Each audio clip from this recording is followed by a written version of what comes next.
वक्रतुण्ड महाकायं सूर्यकोटिसमप्रभं निर्विघ्नं कुरु मे देव सर्वकार्येषु सर्वदा। নমস্কাৰ। বেদিক এষ্ট্ৰলজি আছামৰ সকলো বন্ধু বান্ধৱীলৈকে মোৰ আন্তৰিক অভিনন্দন জ্ঞাপন কৰিলোঁ। লৈ আহিছোঁ আপোনালোকৰ আজি দিনটোৰ দিনপঞ্জী। আজি 15 জেঠ শনিবাৰ 1433 ভাস্কৰ আব্দ, ইংৰাজীৰ 30 মে 2026 চন, ভাৰতীয় আজি 9 জেঠ আৰু মোং 13 জেলহজ। আজি সূৰ্যোদয় প্ৰাতঃঘণ্টা 4:32:54 সূৰ্যাস্ত সন্ধ্যা 6:04:16 গতিকে ব্ৰহ্ম মুহূৰ্ত ঠিক সূৰ্যোদয়ৰ 48 পূৰ্বৰ সময়খিনিয়ে যোগ সাধনা, জপ তপ, বীজ মন্ত্ৰৰ সাধনাৰ কাৰণে অতি উত্তম সময়। আৰু আজি তিথি হ'ল শুক্লা চতুৰ্দশী তিথি, দিনৰ 11:58:24 আজিৰ নক্ষত্ৰ হ'ল বিশাখা, দিনৰ 1:20:36 পৰ্যন্ত। আৰু আজিৰ যোগ হ'ল পাৰিক যোগ, দিনৰ 4:35:42 ৰাতিপুৱা। আৰু কৰণ হ'ল বনিষ্কৰণ।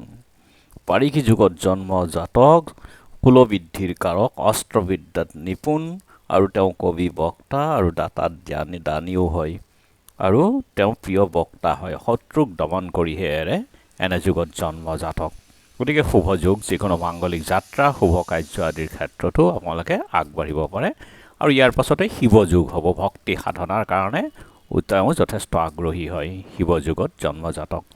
আৰু আজি গ্ৰহগণৰ অৱস্থান এনেধৰণৰ: ৰবি আৰু বুধ একেলগে বহি থকা নাই। আজি ৰবি আছে বৃষভ ৰাশিত, বুধ গৈ আছে আজি মিথুন ৰাশিত। গতিকে একেলগে বৃহস্পতি, শুক্ৰ আৰু বুধ তিনিটা গ্ৰহ জ্যোতি হ'ল আজি মিথুন ৰাশিত।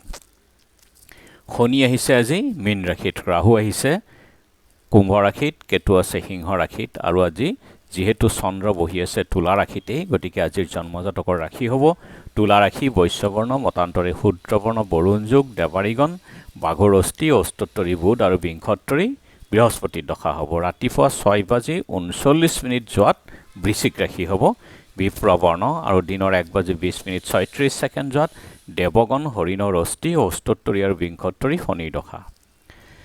আজি আদ্যৰিটো হ'লে 15 দিনীয়া বেচা যোগ, মতান্তৰে 3 মহীয়া প্ৰতিহীনা যোগ, দিনৰ 1:20:36 যোৱাত 3 মহীয়া প্ৰতিহীনা যোগ, মতান্তৰে 7 দিনীয়া শুভগা যোগ হ'ব। মৰণত দোষ 3 পাদ, আৰু দিনৰ 1:20:06 যোৱাত 1 পাদ। খাদ্যত আজি মাটিমাহ, তেল, মাছ, মাংস দি সম্ভোগ, আৰু দিনৰ 11:58:24 যোৱাত তেল, মাছ, মাংস দি খোৱাটো নিষেধ। যাত্ৰা আজি নাই, নক্ষত্ৰ আদিৰ দোষ আৰু সিদ্ধি যোগ, মাত্ৰ দিনৰ 11:58:24 যোৱাত পাপ যোগ আদি দোষ আছে। আৰু যিহেতু আজি শনিবাৰ, কোনো যাত্ৰাত যদি আপোনালোকৰ যাব লগা হয়, তেনেহ'লে মুখত অকণমান আদা আৰু যাত্ৰা মংগলৰ এই মন্ত্ৰটো এবাৰ জপ কৰি সোঁভৰিখন দি আগবাঢ়ি ওলাই যাওক, আপোনালোকৰ যাত্ৰা শুভ হ'ব।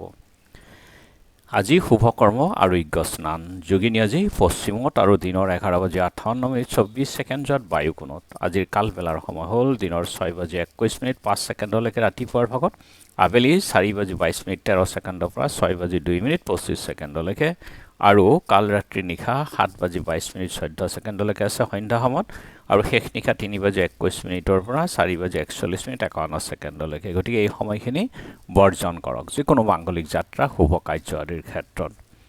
আৰু মহেন্দ্ৰ যোগ হ'ল আজি ৰাতিপুৱা 5:34 আছে, 9:08 পৰা 11:48 আৰু অমৃত যোগ দিনৰ 3:22 পৰা 6:02 ৰাতি 6:45 পৰা 7:27 11 বজাৰ পৰা 1:08 2:33 পৰা 4:40 এই অমৃত যোগ। গতিকে এই সময়খিনি অতি উত্তম, যিকোনো মাংগলিক যাত্ৰা, শুভ কাৰ্য কৰিলে ইয়াৰ ফল শুভ হয়। আজি চতুৰ্দশীৰ একদিষ্ট সন্দীপন, পূৰ্ণিমাৰ নিশি পালন, সন্ধ্যা শ্ৰী শ্ৰী সত্যনাৰায়ণ ব্ৰত। লখিমপুৰ শলাল গাঁৱৰ লোকনাথ শৰ্মা বৰুৱা, দক্ষিণপাট সত্ৰত কৃষ্ণকান্ত দেৱ, দিহিং নামতি সত্ৰত লক্ষ্মীকান্ত দেৱ, আৰু ৰহা মহাদেৱ থানৰ বগৰীগুৰি মিশ্ৰ সত্ৰত নৰেশ্বৰ দেৱ গোস্বামী, আৰু তিতাবৰ চিপহা সত্ৰৰ ভৱনাথ দেৱৰ তিৰুভাৱ তিথি আছে। আৰু এতিয়া চাওঁ হওক চন্দ্ৰৰ অৱস্থানৰ ওপৰত বিচাৰ কৰি আজিৰ ৰাশিফল। মেঘ সন্মান চিন্তা, বৃষ অপত্যহানি, মিথুন কৰ্মৰ প্ৰসাৰতা, কৰ্কট নানা বিপদ ভয়, সিংহ কৰ্মত উন্নতি, কন্যা বন্ধুৰ বিবাদ, তুলা বিত্ত লাভ, বৃশ্চিক প্ৰতিভা লাভ, ধনু ভ্ৰাতা সাহায্য লাভ, মকৰ মান সন্মান হানি, কুম্ভ সংযমহীনতা, মীন অৰ্থ সম্পদ লাভ। গতিকে বন্ধু বান্ধৱীসকল, এয়া আছিল আজি দিনটোৰ দিনপঞ্জী। ধন্যবাদ।